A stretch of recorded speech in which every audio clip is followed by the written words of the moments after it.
It's Melissa the Dreadful Mystic of thedreadfulmystic.com, and today I want to offer you a candle magic spell that has strong roots in hoodoo. Candle magic is strongly associated with several different types of traditions, but you will find a lot of candle magic in hoodoo. And I also am going to try to incorporate just about every other kind of thing you can find in hoodoo. So,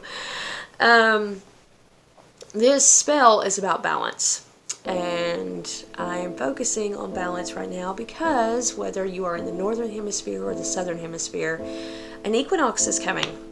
So the beautiful thing about equinoxes is no matter if you are shifting from winter to spring or summer to fall, there is a period of time where there is a balance, to let you adjust to the transition of, life coming back to the earth or life slowly dying from the earth. So, with that in mind, what you will need is 2 candles. You will need a white candle and a black candle. Now, you do not have to use tea lights. Tea lights are what I have to represent my little white and black candles. You can use votives, you can use tapers, chime candles. I personally would not use anything bigger because if I was going to perform this on the equinox, which is a great time to perform this, I don't want it to consume more than that day of candle burning. So it's up to you. If you want to make this into a 3-day or a 7-day spell, you can. I wouldn't necessarily. That's just me. That's just my own personal. To me, 1 day, especially on the equinox, will be fine because it sort of sets the tone for the rest of that time period. But that's just me. So, candles, you will need blessing oil. Now, the reason why I'm using blessing oil is it sort of sets the vibration for this spell. I would anoint my candles with it, both the white and the black candle, and myself. In fact, I would probably, before I perform this spell, take a cleansing bath to make sure I do not have any kind of outside influence around me, any energies attached to me that would change the vibration of the spell. I mean, that's probably a good idea during any spell you happen to be performing, but not always. Sometimes you need those energies that you're pulling towards you to enhance the spell. But in this case, because we're focusing on balance, I personally would want to have a very clean vibration, a clean aura. So, like I said, blessing oil will raise the vibration of the spell to something more than just physical. I mean, we do that anyway when we get into the spell zone, but this kind of adds an extra boost and just kind of blesses everything you do. So, to me, blessing oil is perfect for this spell. It kind of has a very neutral. Blessings are, to me, as much as it is raised vibration, it's kind of a neutral vibration. Everything's in balance. So, and I have a recipe for blessing oil. I've done a video on that before. I will link it, and you can look at that. If you do not have the herbs and things that I use in my personal blessing oil, you can always just take olive oil, which is the base of this, and say a blessing over it, and bam, instant blessing oil. So on my white candle, I would anoint the blessing oil clockwise. You're bringing in, that energy. To me, white, it does represent a higher vibration, but it also, in this case, for this particular spell, focuses on bringing in, attracting what I want. The black candle, banishing, obviously, so counterclockwise when I anoint that candle. And to me, I would also add crystals, tiger's eyes, perfect for balancing. Clear quartz with black obsidian would work really well together. In fact, you could probably add all three and grid it out if you want, or just have them arranged around the candles in order to bring those energies into the spell to help it influence the spell. I also would use tarot cards. I would focus on the majors because equinoxes are a major shift. It's that balance before we tip into having more growth than death, or more death than growth. So I would use Temperance personally. To me, that is the best card for a balancing type spell, because it's focusing on finding a balance between the new and the old. Finding a balance between energies, focusing on bringing in what you want while you're taking out what no longer serves you. You could also use Death and the Empress. Death, for obvious reasons. For the Northern Hemisphere, the world was dying, and now it is being reborn. To me, the Empress is a very good card to represent rebirth or birth in general. So you could use those as well for the Southern Hemisphere. Obviously, you're going from a more Empress-like state where there's life still to death. So, depending on where you are, you may want to arrange those in a specific way. Most of us read left to right. So if I was in the Northern Hemisphere, I would have Death on the left with the Empress on the right, or reverse it for the Southern Hemisphere. So it's totally up to you, though. You don't have to use those. Like I said, to me, the Temperance card is really the best card for this spell, but that's just my personal opinion.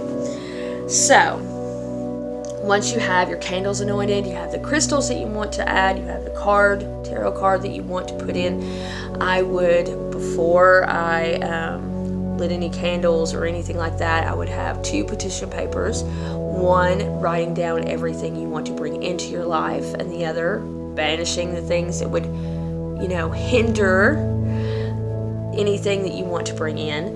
And like I said, have them on one what you want to attract on one piece of paper, what you want to banish on the other. Personally, I would have them equal amounts of both things, an equal list. If you have 5 items on your banishment paper, you want 5 items on your attraction paper. I would also have them be opposites of each other. So if I was focusing on finances and I want to bring new money, new vibration to my money, a more positive aspect to the money flow that's coming in, I would banish out any negative ideology that I had on money or about money, banishing any type of old vibrations that may be attached to my finances now. So I would make them sort of equal, because to me it's very important that if you want to bring something in, you need to make room to bring that in. So you need to get rid of whatever could be holding you back, bringing in the new positive aspects. So, or new understandings, or new, vibrations, whatever you want to do. So, and this can, be a wide range of things. It doesn't have to be just finances. It doesn't have to be just spiritual growth. It doesn't have to be just emotional. It can be a lot of physical things. For me, I would probably do one of everything. Something that is about the physical, something that's about emotional, something that's about intellectual, something that's about spiritual, on and on. Something about healing, to try to, kind of have all my bases covered. It's a big shift, regardless of which hemisphere you're in. So you might as well take advantage of these very large energy movements that are happening. So, of course, after I had everything set up, all my ingredients that I need, I step into the spell zone, I anoint my candles, have my papers, have everything already set up, and light both candles. I would try to light them at the same time personally. I mean, you have two hands, but if that's challenging, then if you light the black candle first, then I would start with the banishment and then move on to the white candle and whatever you want to attract to yourself. That's just me. It's whatever you feel, inspired to do. To me, banishing is making room for the new. So I would start with that so I could make room for the new. That's why I would start with the black candle versus white. If you do start the other way around, just know why you're doing it. So after I've lit my candles, if you feel like saying something, you can say something. Personally, I don't talk a lot when I'm casting, at least not physically. I'm focused on what I want to do. I might read off my petition papers before I burn them and say, like, okay, this is everything I want to remove from my life, and burn that, and then everything I want to attract to my life and burn that. So personally, I would burn them at the same time, but that's just me, because it's a very big indicator, and not only, it's kind of like a trigger, I guess I should say, for myself to focus on balance and the fact that I want this to be done. I want to have balance in my life. So lighting the candles at the same time and burning the petition papers at the same time, to me, is a really good trigger for understanding that this is about balance. So, like I said, I would burn the petition papers after you say whatever you need to say. And I would collect the ash. And I would probably save the ash to use in a protection spell for my home, because it would help aid in keeping out what you don't want to come in and bringing in what you do want to come in. So to me, that would be excellent in an addition to a protection spell, but you can do what you want with them. You can add them to your compost, or keep them in a mojo bag and create a mojo bag out of that later if you so choose. It's totally up to you. Or if you want to extend that balance out later, you can use them in another candle spell and roll your candle after you anoint it in those ashes.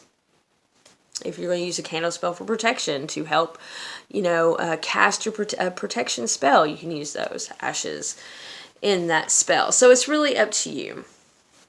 But yeah, and that's what I would do.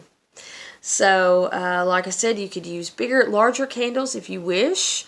And to me, as soon as I lit the candles, that's whenever I would burn the petition papers, because it sets the tone of the spell. And then for the rest of the day, while that candle burns, it is, emitting that energy with that intent throughout the day. So that is why I would burn them first. Anyway, I hope you enjoyed it. I hope it is useful, something fun, something maybe different to add to your equinox ritual or spell work that you do during the equinox. To me, the equinoxes are like my favorite, some of my favorite times of the year, because I do feel like there's a lot of smoother energies during the equinox. I find a lot of balance in them, and I really appreciate them for that. So, like I said, I hope you enjoyed it. And if you have any questions, use the comment section down below, any comments. And I hope you have a fabulous day, guys. Bye.